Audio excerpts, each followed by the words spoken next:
네, 오늘은 성탄 감사 주일로 하나님 앞에 예배를 드리고 있습니다. 예수 그리스도께서 이 땅에 오신 그 따뜻한 사랑으로 온정이 넘치는 그런 한 주간이 되면 참 좋겠습니다. 그런데 여러분 모두가 인지하듯이 우리나라가 지금 참 시국도 불안하고 또 대기업들의 경영난이 어려워지면서 또 소상공인들도 힘든 시간을 보내고 있습니다. 이처럼 경제적으로도 관계적으로도 교육과 문화적으로도 매스컴에서 우울한 이야기들이 보도가 되다 보니 우리가 감사와 찬송보다는 좀 우울한, 좀 어두운 분위기가 흐르고 있는 것이 사실입니다. 이런 가운데에서 우리가 성탄주일을 맞이하게 되었는데요. 오늘 우리는 누가복음 2장에서 성탄을 기다렸던 시므온이라는 한 사람을 통해서 하나님의 위로와 기쁨과 다시금 회복의 시간이 되었으면 참 좋겠습니다. 오늘 본문을 우리가 잘 살펴보면 시므온이 어떤 사람인가에 대해서 오늘 말씀 25절이 분명히 말씀하고 있습니다. 함께 보겠습니다. 예루살렘에 시므온이라 하는 사람이 있으니 이 사람은 의롭고 경건하여 이스라엘의 위로를 기다리는 자라라고 이렇게 말씀하고 있습니다. 시므온은 의롭고 경건한 사람이었습니다. 특별히 이스라엘의 위로를 기다리며 기대하고 있던 자라라고 이렇게 표현을 하고 있는데요.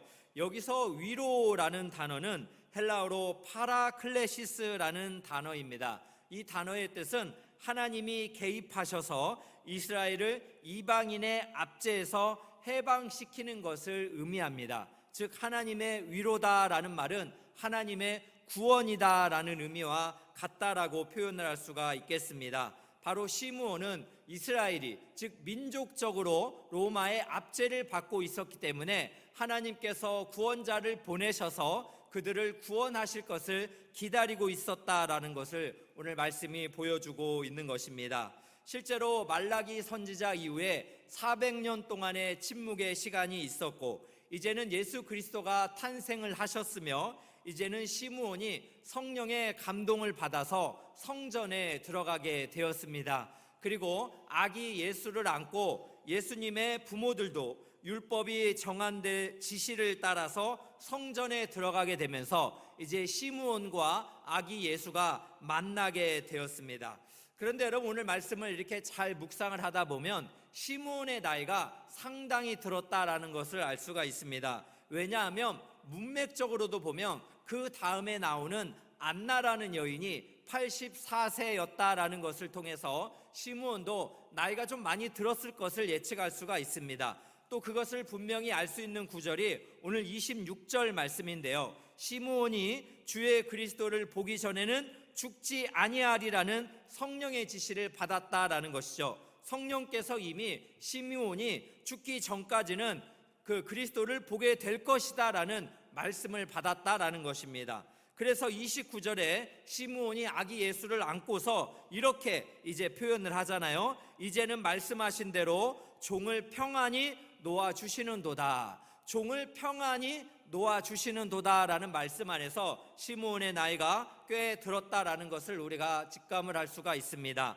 여러분 우리가 나이가 들면 이제 우리가 빨리 하나님의 부름을 받아야 될 터인데 이런 생각들을 많이 하지만 하나님께서는 각자 그 사람대로 그렇게 남겨두신 이유가 있습니다. 그 이유는 바로 시므온에서 보는 것처럼 시므온이 끝까지 하나님을 그렇게 찬송하며 하나님을 섬기기를 하나님께서는 원하셨다라는 것입니다. 이 말씀을 통해서 우리도 이 땅에서 사명을 다하는 그날까지 하나님께서 우리를 부르시는 그날까지 우리가 사명을 다해야 되는데요. 하나님의 위로를 기다렸던 시므온이 남겨진 사명을 다했던 것처럼 우리도 이 땅 가운데서 남겨진 사명을 다하려면 어떻게 살아야 되는가? 그 두 가지를 우리가 함께 적용해 보기를 원합니다. 그 첫 번째는 바로 말씀을 신뢰하고 인내해야 한다라는 것입니다. 여러분 시므온이 아기 예수님을 만났을 때 그가 간절히 기다려온 이스라엘의 위로다라고 이렇게 표현을 했습니다.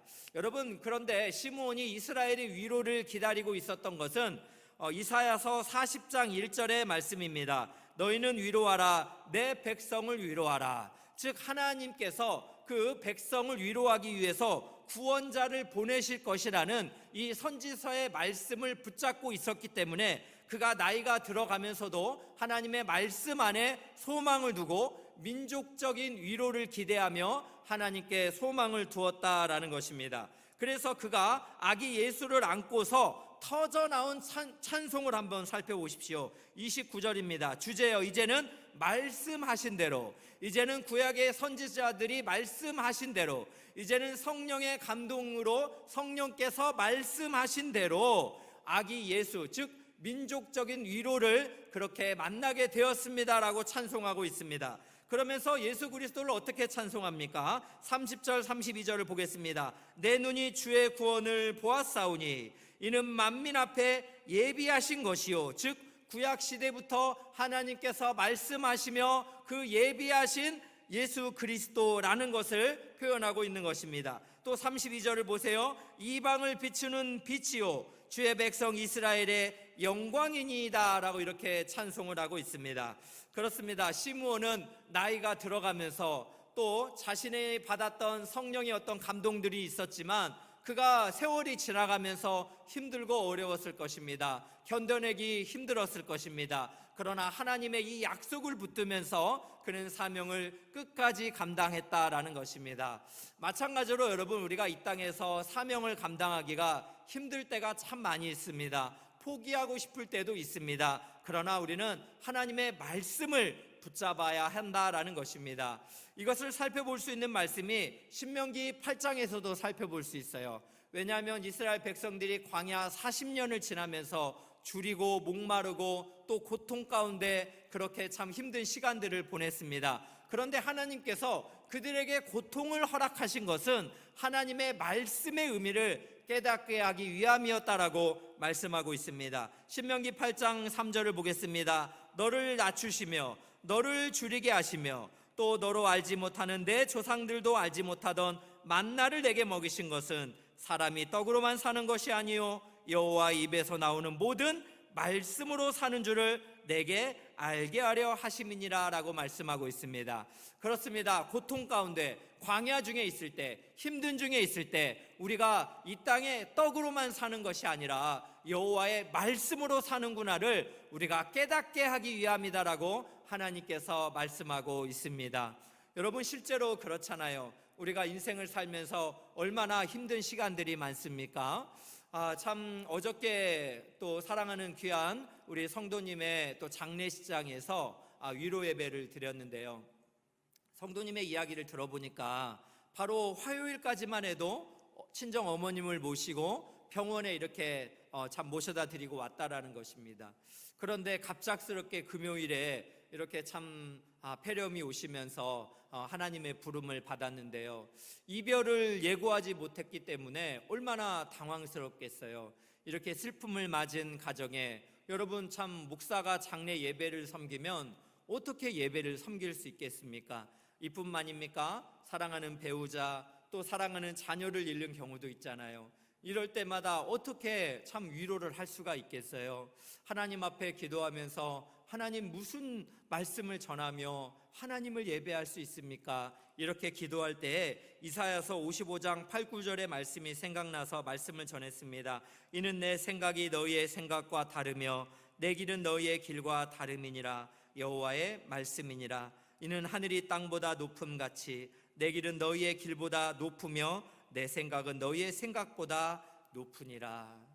사랑하는 어머님께서 이렇게 갑작스럽게 사랑하는 자녀께서 이렇게 갑작스럽게 친정 어머님을 보낸 것이 너무 큰 슬픔이지만 우리의 인간의 생각보다 하나님의 생각이 높고 또 하나님의 계획하신 길이 더 높기 때문에 우리 편에서는 너무나 아쉽지만 고인의 편에서는 하나님께서 가장 좋은 때에, 가장 하나님께서 정하신 때에 그렇게 데려가신 줄로 믿고 우리가 하나님 앞에 예배하며 하나님을 찬송할 수가 있었습니다.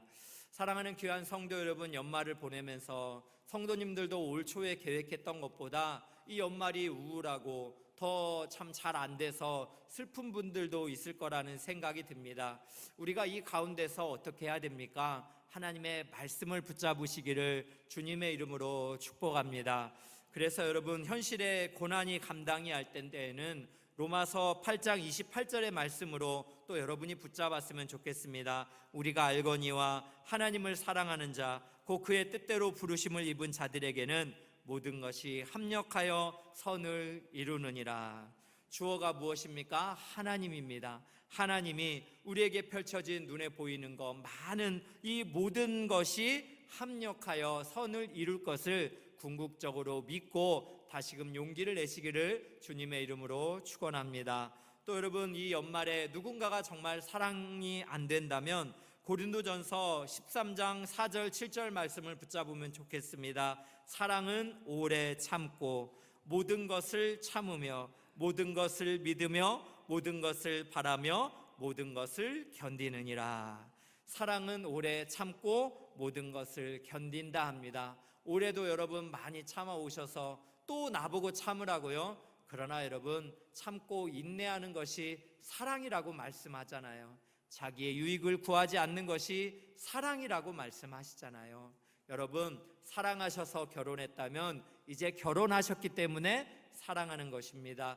고린도전서 13장의 말씀으로 오래 참아주는 그런 사랑을 실천하시기를 주님의 이름으로 축복합니다. 또 세 번째로 여러분, 현실이 힘들고 미래가 두려울 때는 어떻게 해야 됩니까? 예레미야서 29장 11절 말씀을 붙잡길 바랍니다. 여호와의 말씀이니라 너희를 향한 나의 생각을 내가 아나니 평안이요 재앙이 아니니라 너희 미래와 희망을 주는 것이니라.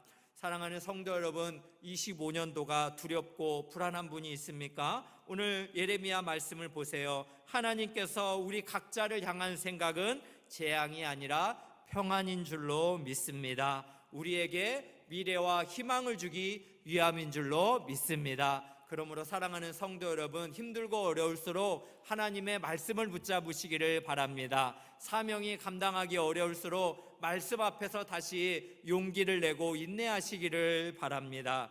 지난주에 장례식에 갔더니요, 우리 한 집사님, 권사님 부부를 만나게 되었습니다. 같이 식사를 하면서 이야기를 했는데 우리 집사님께서 현재 69세이신데 올 가을에 이제 은퇴를 하시고 가을에만 성경을 일독을 하셨대요. 별로 놀라지 않으시는군요.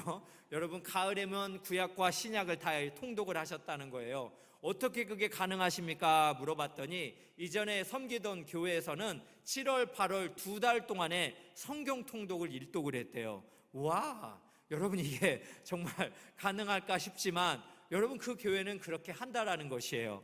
여러분, 할 수 있습니다. 그래서 이 집사님의 목표는요, 70세가 될 때까지 성경 20독이 목표래요. 와, 감사합니다. 리액션이 많은 가정은 행복할 줄로 믿습니다. 네, 여러분, 리액션을 좀 많이 하세요, 살면서.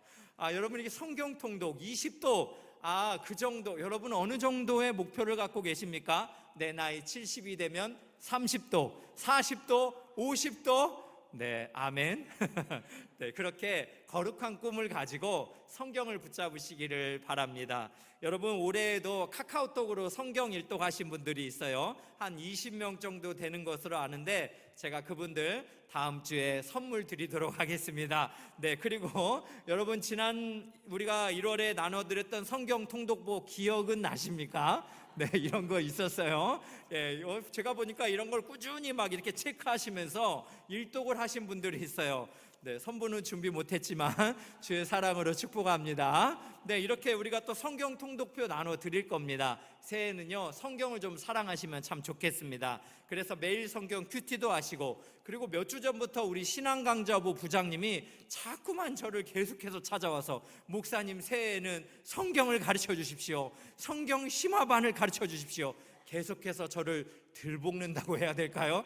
네, 이러고 계십니다. 네, 그래서 큐티 학교, 리바이블, 또 성경 탐구, 성경 집중 강좌 여러분 준비하겠습니다. 새로운 우리 교역자분들과 열심히 말씀으로 돌아가겠습니다. 여러분들도 새해에는 성경 통독하겠다. 아멘. 내가 창세기만 읽다가 레위기에서 멈추던 이 반복된 시기를 이제 끝내고 창세기에서 요한계시록까지 완전히 있겠다, 이런 거룩한 꿈을 꾸시면서 하나님께 상 받으시기를 진심으로 축복합니다. 아멘. 그런 말씀으로 비상하는 은혜가 있기를 진심으로 소원합니다. 여러분, 이렇게 두 번째로 남겨진 사명을 우리가 다하려면 성령을 따라 순종을 해야 한다라는 것입니다. 여러분, 시므온이 하나님의 위로를 기다리면서 이렇게 끝까지 그 남겨진 사명을 감당할 수 있었던 것은 오늘 말씀을 보니까요, 반복되는 말씀이 있어요. 그게 바로 성령 하나님의 임재입니다. 오늘 말씀 25절 보겠습니다. 성령이 그 위에 계시더라. 말씀 26절도 보겠습니다. 성령의 지시를 받았더니. 27절 말씀입니다. 성령의 감동으로 성전에 들어가매. 여러분이 세 구절에서 반복되고 있습니다. 성령이 시므온 위에 계시더라. 시므온이 성령의 지시를 받았더니, 시므온이 성령의 감동으로 성전에 들어갔다라고 이렇게 말씀하고 있습니다. 이렇게 성령의 충만함을 받은 시므온이 끝까지 사명을 감당할 수 있었어요. 그래서 성전에서 예수님을 만나며 예수님을 찬송하며 예수님을 증거할 수 있었던 것이 그 아래 문맥에 나오고 있습니다. 또 시므온이 예수님과 그의 부모를 축복을 하는 내용들이 나오고 있습니다. 그래서 그 이스라엘들, 그리고 좀 확장되면 하나님의 백성들이 예수 그리스도 때문에 흥하게 될 것이다 라는 것을 예언합니다. 또 하나님을 받아들이지 않는 자들, 예수 그리스도를 믿지 않는 자들은 그들은 심판을 받게 될 것이다, 오늘 34절에서 말씀하고 있습니다. 또 오늘 말씀 35절에는 이렇게 또 시므온이 마리아를 향해서 말합니다. 한번 보시겠습니다. 35절입니다. 또 칼이 내 마음을 찌르듯 하리니 이는 여러 사람의 마음의 생각을 드러내려 함이니라. 무슨 말씀입니까? 여기서 칼이라는 것은 즉 예수님께서 십자가에서 달려 돌아가시는 그 현장에서 마리아가 보게 될 것이고, 양날의 검으로 가슴을 찢는 것처럼 어머니 마리아가 그렇게 찢어지는 고통을 겪게 될 것이다 라는 것을 말씀하고 있습니다. 예수님의 십자가, 그리고 예수님께서 사람의 악한 마음의 생각들을 드러내게 될 것이다 라는 것을 분명하게 보여주고 있습니다. 시므온은 이처럼 하나님의 위로를 기다리면서 예수 그리스도의 십자가를 통하여서 많은 사람들이 위로를 받고, 즉 구원을 얻고, 그를 믿지 않는 자들은 심판을 받게 될 것이다라는 것을 끝까지 성령의 충만한 가운데 그렇게 증거하고 있다라는 것입니다. 여러분, 저는 오늘 말씀을 이렇게 묵상을 하면서 하나님의 위로라는 이 단어가 굉장히 제 마음에 깊이 다가왔습니다. 그래서 어제 참 말씀을 다 마치고 이제 밤 10시 반에 하나님 앞에 홀로 이렇게 기도를 하는데, 하나님께서 이사야 40장 1절 말씀을 저에게 이렇게 주시는 것처럼 강하게 임했습니다. 말씀은 이렇습니다. 너희는 위로하라, 내 백성을 위로하라. 하나님께서는 정말 위로자 되시는 하나님이시기 때문에 고린도후서 1장처럼 하나님이 우리에게 고난을 허락하시는 것처럼 위로도 넘치도록 허락하신다라는 이 말씀을 붙잡고 하나님의 백성을 위로하라라는 이 말씀이 제 마음 가운데 심겨졌습니다. 그래서 이 연말을 마치면서 여러분들을 좀 위로할 수 있으면 좋겠다라는 생각이 많이 들었어요. 그래서 제가 참 처음 생각이 난 것이 무엇이냐면, 저는 우리 경조부 생각이 났습니다. 경조부는요, 참 장례가 갑작스럽게 나잖아요. 그러면 이렇게 시간을 내어서 없는 시간까지 막 할애를 해서 우리 장례식장에 찾아가서 위로를 해줍니다. 어제도 이렇게 위로 예배를 다 드렸는데요, 우리 사랑하는 성도님의 어머님께서 돌아가신 거잖아요. 그러니까 이제 아버님만 홀로 남으신 거잖아요. 위로 예배를 드리고 이렇게 인사를 한 분 한 분씩 하는데, 우리 경조부의 부장님으로 섬기시는 장로님이 계십니다. 우리 장로님께서 이제 고인의 남편 되시는 이 아버님을 이렇게 따뜻하게 안아주셨어요. 그랬더니 이 아버님께서요, 정말 그동안 참아왔던 정말 모든 눈물을 막 흘리시면서 마치 오열을 하시듯이 우셨습니다.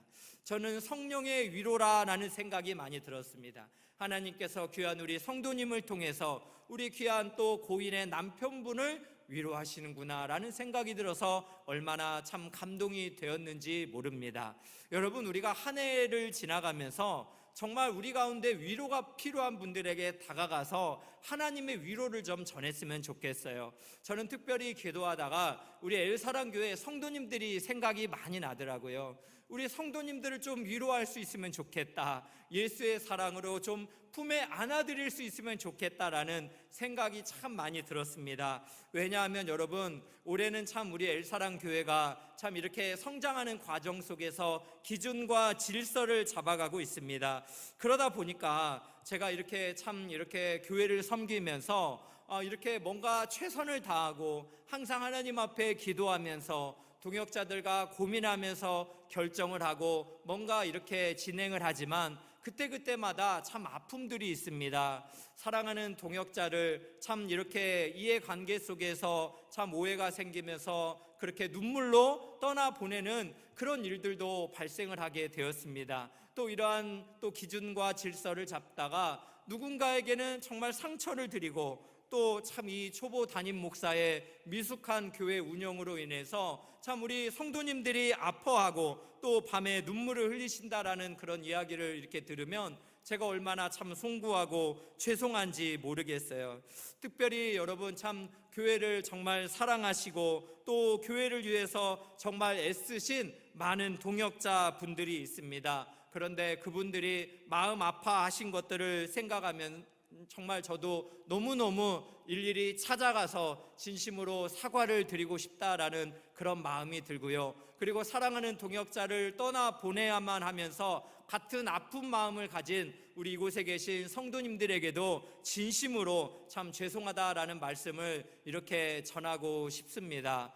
특별히 또한 최근에 참 우리가 드림센터 1층을 보면 농협이라는 건물이 있습니다. 이 농협이 이제 이전을 하게 되면서 이 건물이 추계예술대학교 건물입니다. 그래서 이 농협이 이사를 가게 되면서 학교와 이사장님께서 이제 저희가 계속해서 공간을 많이 요청을 했기 때문에 공간에 대한 필요를 잘 알고 있어서 부동산에 내지도 않고 우리 엘사랑 교회에게 이렇게 배려를 해 주었습니다. 그래서 이 공간을 통해서 저는 어떻게 할까 기도를 하다가 느헤미야서를 이렇게 묵상하며 특별 새벽 부흥회를 이렇게 함께 드리면서 하나님께서 이 공간을 우리에게 주셔서 이제 이 공간을 통해서 그동안 우리가 고민했던 여러 가지 공간의 문제가 좀 많이 해결되면 좋겠다, 이런 생각이 들었고요. 그리고 우리가 10월이 되면 항상 장소를 이사 다니면서 예배 드려야 되는 많은 피로감들이 있습니다. 이러한 부분들을 좀 해결할 수 있으면 좋겠다, 이런 생각도 들었고요.